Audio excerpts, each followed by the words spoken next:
Well, hello there, Space Monkeys. Welcome to Political Fight Club. I'm Robert Durden. This episode, we're going to start off with a couple of brief announcements, some cool stuff that's going on in the lefty media sphere and organizing sphere. The first and foremost thing is I'm going to be going on Savage Joy's show on June 29th to be doing kind of a fundraiser for the March for Medicare for All, which is July 30th in Washington, D.C. this year. So you're going to want to tune into that. Please donate. I will put the link below. That's going to be awesome. We need more people to show up. Every single year we're going to try to do this and get as many people as we can to join this fight. Got to hit the streets, man. Joe Biden sure ain't going to give us Medicare for all, so we're just going to have to do it ourselves. That's okay. We're going to be raising awareness and money. There's going to be a lot of people on the panel, and they're going to be bouncing in and out as the night goes on. That's at 9 p.m. June 29th. I think Jimmy Dore is going to be on there, Marianne Williamson, the Banks sisters, Elias Cepeda, my ANN brother, Jesse Jett's going to be on there. It's going to be a lot of fun. So you're going to want to tune in and donate if you can. Every little bit helps. It's expensive to do some of this stuff, so please help us. But it's going to be a huge event, so I hope it'll be a great success. I know it will be, and thanks to Savage Joy for helping organize all of that. Now, the second thing I'd like to talk about is there was a victory for another socialist, or democratic socialist type in the Global South. The president-elect of Colombia is now, they just had their election, is now Gustavo Petro.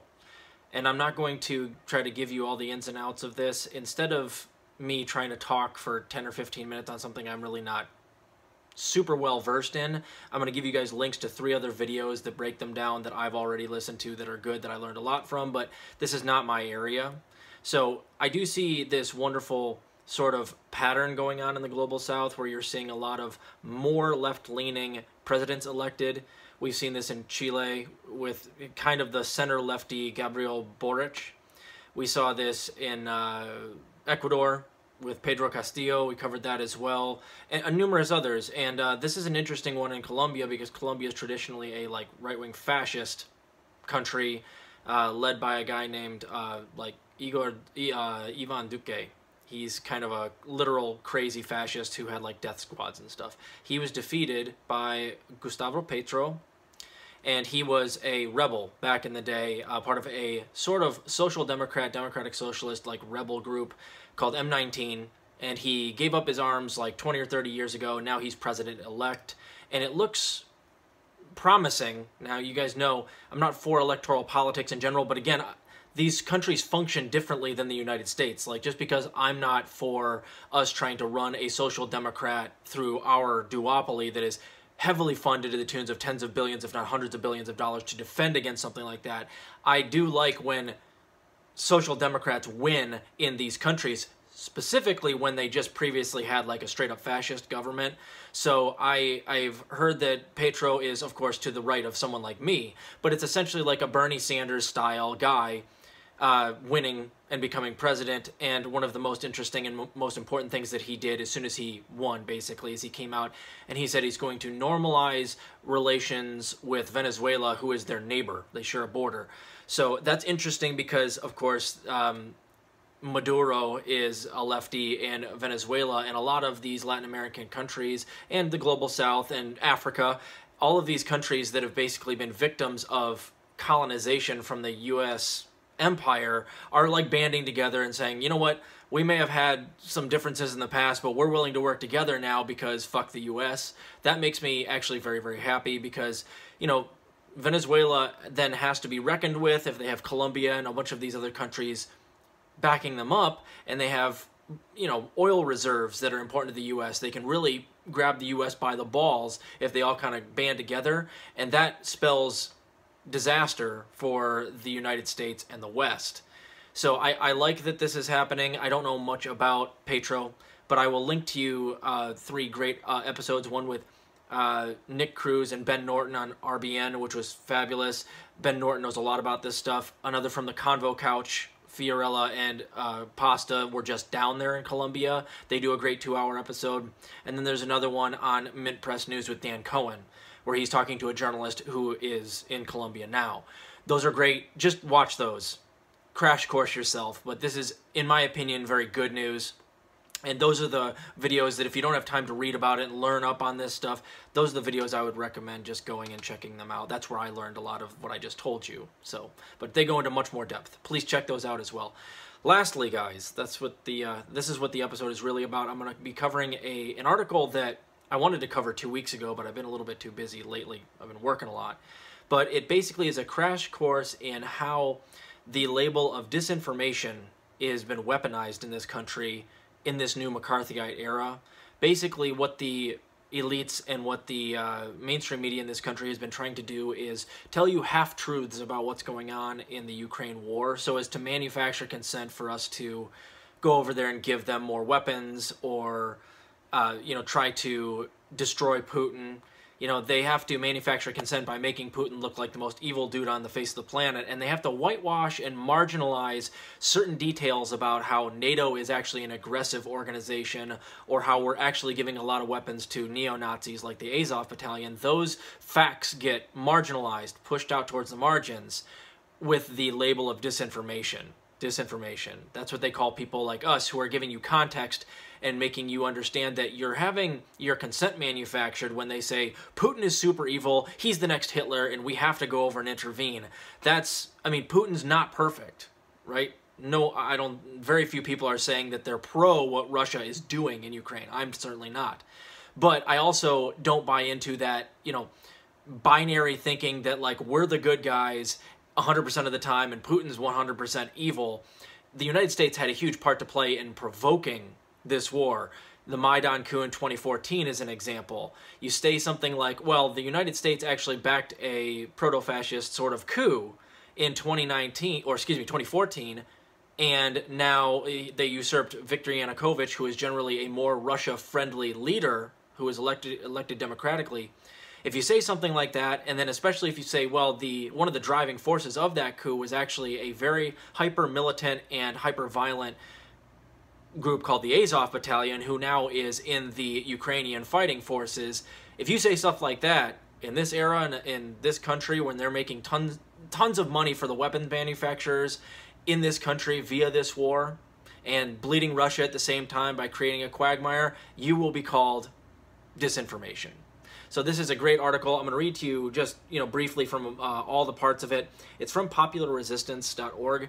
Highly recommend. I just kind of discovered them recently through Lee Camp's radindiemedia.com. Check out both of those. And I've been reading more and more of Popular Resistance lately. This is by Luca Goldmansauer. It's called Disinformation Label Serves to Marginalize Crucial Ukraine Facts. Disinformation has become a central tool in the United States and Russia's expanding information war. U.S. officials have openly admitted to using information as a weapon, even when the confidence and accuracy of the information wasn't high. With corporate media eager to assist Washington in its strategy to, quote-unquote, preempt and disrupt the Kremlin tactics, complicate its military campaign. That's via NBC in April, not too long ago. And this came out at the end of April, by the way, guys. So it's about... or excuse me, this article came out at the end of May, and a lot of stuff it's talking about was happening in April. So this is about a month old. The New York Times reported that Russian disinformation doesn't only take the form of patently false assertions, but also those which are, quote, true but tangential to current events.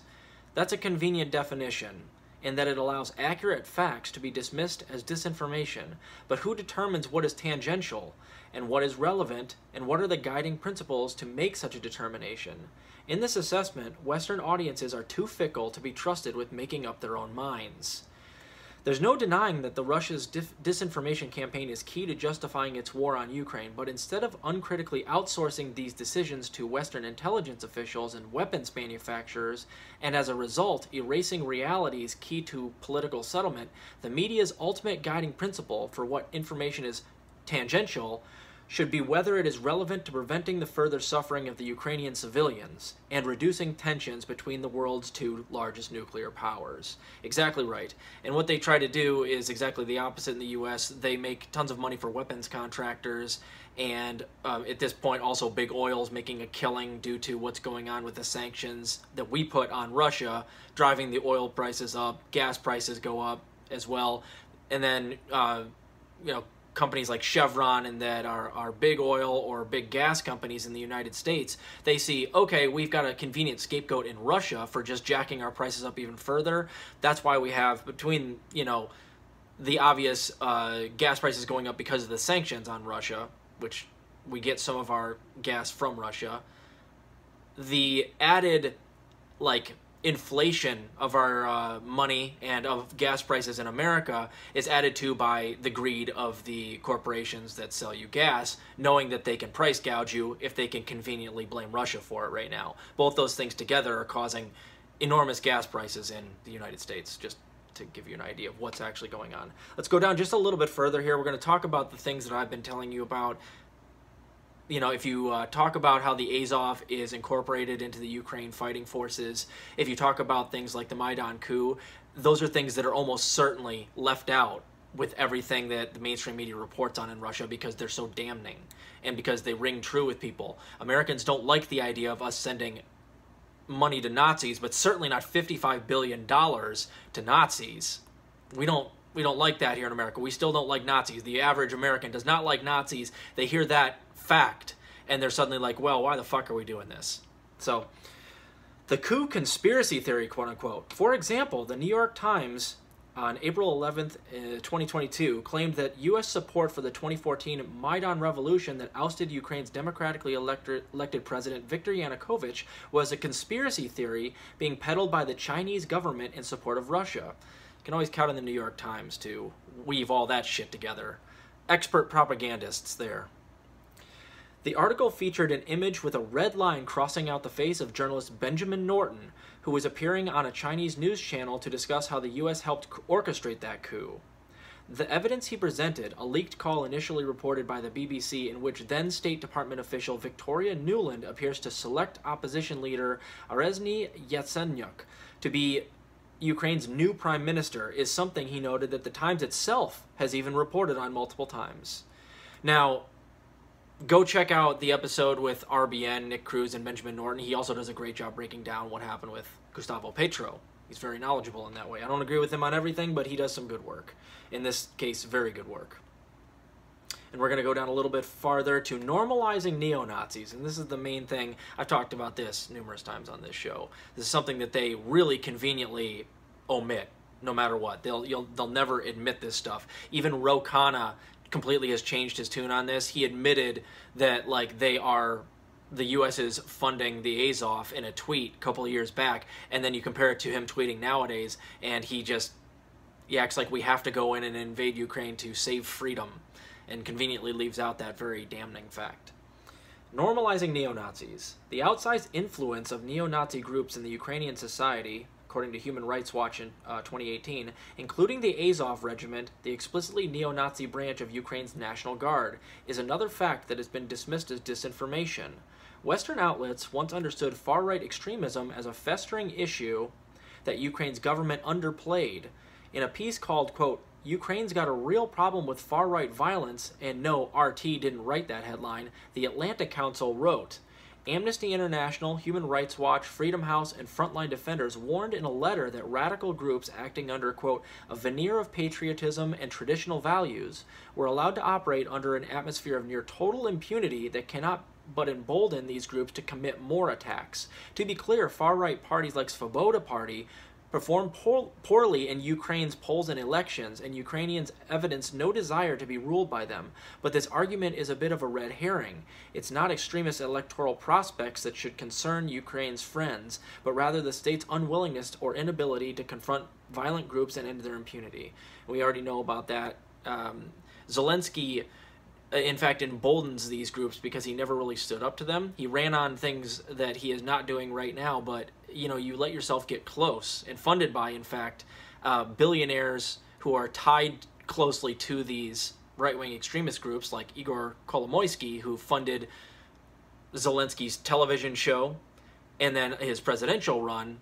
You get cozy with them and you don't put your foot down, and then suddenly they've got their knife to your throat and you don't have any choice anymore. And that's what's essentially happened to Zelensky, and he's in some deep trouble right now. No matter what happens in this war, there's not really an off-ramp for him that I can see. Anyway, But now the Western media attempt to diminish those groups' significance, arguing signaling out a vocal but insignificant far right only benefits Russia's disinformation campaign, which came out in the New Statesman, April 12th, 2022. Almost exactly 3 years after warning about Ukraine's real problem with the far right, the Atlantic Council ran a piece entitled, quote, "The Dangers of Echoing Russian Disinformation on Ukraine," in which it seemingly forgot that the arguments that the electoral marginalization of Ukraine's right wing are a quote-unquote red herring. Interesting how they changed their tune so quickly, guys, isn't it? And then there's a part here about how the leader of Azov, basically, or the creator of Azov, has talked in the back, or he's talked publicly about lead the white races to a world in a final crusade against Semite-led Untermenschen. That's Andrei Beletsky. We'll skip over that for the time being. You guys have probably already heard about him, but I'd like to read the last part here. If you noticed, guys, a lot of the things that they are pointing out as disinformation and that they're omitting now, the mainstream media are omitting now, are also things that were included in that study, quote-unquote, that we went over from the University of Calgary that came out recently. It labeled a whole bunch of commentators who are largely leftist commentators who were talking about these exact things as the biggest propagators of Russian disinformation as well. And they call that a study. They were scanning, they basically filtered a bunch of tweets, and they were like, here are the 5 criteria that if you say any of these 5 things, you're going to get a point given to you. And those things were like, initially it starts off with a straw man, like, if you've ever normalized the invasion of Russia by talking about how Ukraine is fascist. Straw man, because nobody I know on the left especially has wanted to normalize nor advocate for Putin's invasion of Ukraine. We're against war across the board. And then there are other things like if you've ever talked about how, or marginalized that there are Nazi groups working with the paramilitary or in their National Guard, if you're talking shit about Justin Trudeau, or even something as simple as one of the criteria was like, if you've ever spread the idea that you should like question your corporate masters or the state, you also get a point given to you. So you'll notice that a lot of these things that are in here are also those same 5 criteria because they're just doing textbook McCarthyism. You know, they all got the memo from up on high on how to wage this propaganda war, didn't they? Last one here is shielding NATO from blame, which that was another one of the criteria. If you talk about NATO as being offensive rather than defensive, you get a point given to you according to that study from a university. Technically was a university. University of Calgary. Shielding NATO from blame. Much like with the Maidan coup, the corporate media's insistence on viewing Russian aggression as unconnected to U.S. imperial expansion has led it to cast any blame placed on NATO's policy as Russian disinformation. In, quote, the 5 conspiracy theories that Putin has weaponized, the New York Times, I see them doing this a lot. I see them in here quite a bit, the New York Times. The New York Times historian author Ilya Yabaklov listed the Kremlin's most prominent disinformation narratives. High on this list was the idea that, quote, NATO has turned Ukraine into a military camp, without mentioning that NATO, a remnant of the Cold War, is explicitly hostile to Russia. The Times piece portrayed Putin's disdain for NATO as paranoia that is convenient for Russia propaganda. Quote, NATO is Mr. Putin's worst nightmare. Its military operations in Serbia, Iraq, and Libya have planted the fear that Russia will be the military alliance's next target. It is also a convenient boogeyman that animates anti-Western elements of Putin's electorate. In his rhetoric, NATO is synonymous with the U.S., the military hand of, quote, the collective West that will suffocate Russia whenever it becomes weak. The New York Times is not the only outlet to dismiss claims that NATO's militarization of Ukraine has contributed to regional tensions. Jessica Brandt of the Brookings Institute claimed on CNN Newsroom on April 8, 2022, quote, there's 2 places where I have seen China carry Russia's water. The first is starting long before the invasion, casting blame at the foot of the United States and NATO. The Washington Post editorial board on the 11th argued much to the same effect that Chinese disinformation included arguing, quote, NATO is to blame for the fighting. Newsweek on the 13th stated that Chinese disinformation, quote, blames the U.S. military-industrial complex for the chaos in Ukraine and other parts of the world. and falsely claims that Washington squeezed Russia's security space. Characterizing claims that NATO's militarization of Russia's neighbors was a hostile act as paranoia or disinformation ignores the decades of warnings from the top U.S. diplomats and anti-war dissidents alike that NATO expansionism into former Warsaw Pact countries would lead to conflict with Russia. Now, we know all of this. I've gone over it on my show. Yet we have been expanding past the end of World War II. We've added tons of countries that, prove that NATO is actually expanding, and it in fact is not defensive in nature. And of course, one of the things that has been talked about as Ukraine was theoretically possibly going to join NATO. Now, there's evidence that the public was led to believe that NATO might actually pick up the Ukraine, but the United States behind closed doors are saying, no, we're not going to actually include you. We just want Putin to think we might include you. So again, that means that Ukraine's on Russia's border. If it becomes even the possibility that it might join NATO or start acting like a NATO proxy where they have a whole bunch of weapons on Russia's border, Russia can't have that. And that's a fact that they leave out when the mainstream media runs with this stuff, is that NATO has in fact been encroaching on Russia for decades. And in fact, Russia, that's one of their red lines. You can't put NATO missiles on our border. We can't allow that. Imagine that the Cuban Missile Crisis, this nearly happened to us.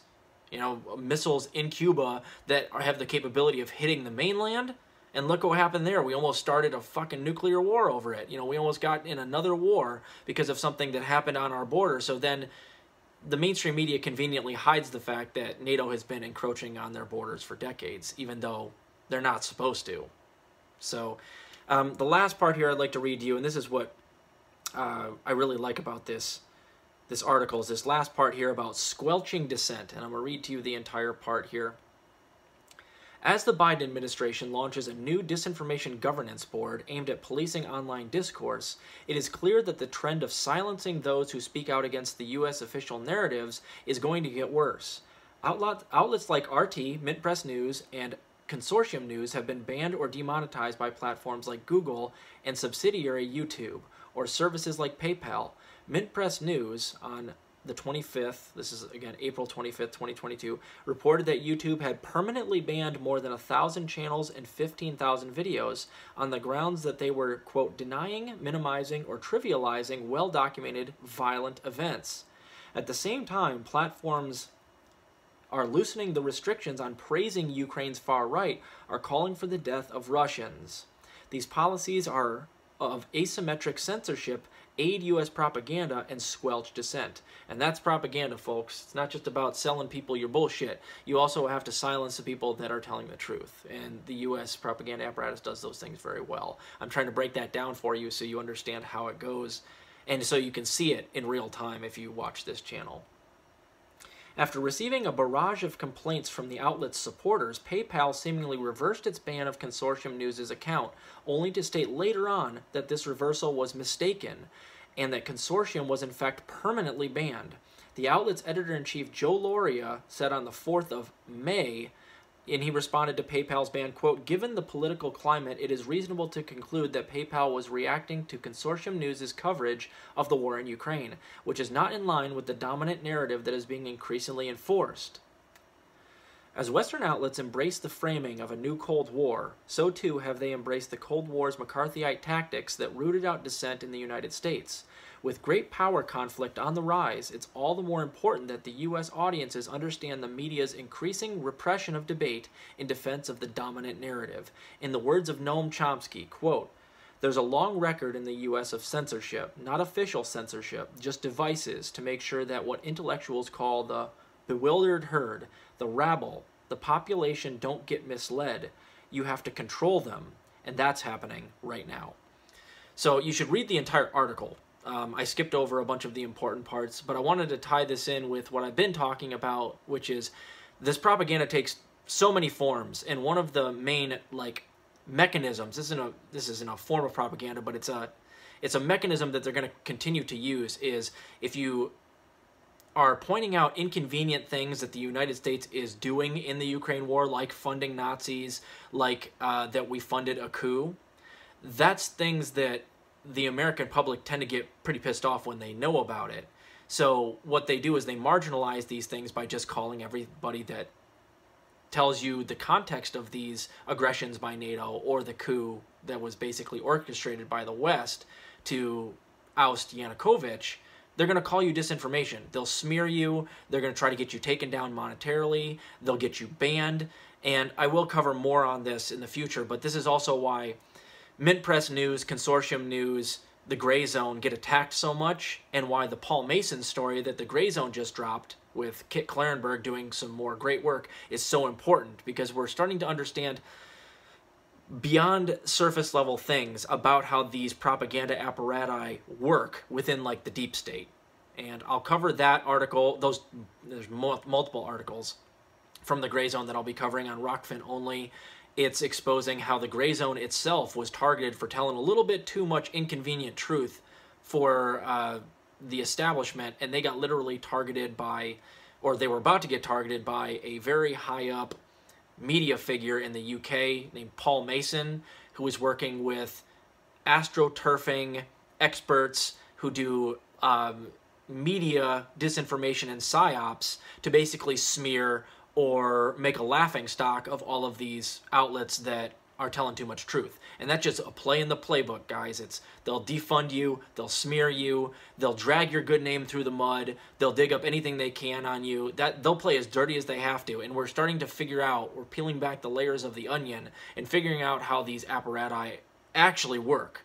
And that's why I've been focusing on it heavily for the second half of this, or the second season of PFC, is because this stuff is uber important. This article is wonderful, and I highly recommend you read it for yourself. I'm sorry it took me so long to get it out, but it's on popularresistance.org, and I highly recommend also you go to Lee Camp's site, which is a great site for giving you different places to get your information from. It's like it'll give you 10, 15 different newspapers that are all doing good work, and a lot of them I didn't know about. Popularresistance.org was one of them until I started going to radindymedia.com. That's Lee Camp's site. Check that out as well. I'll put a link to that below. And keep fighting that good fight out there, guys. I know I will. I'll see ya.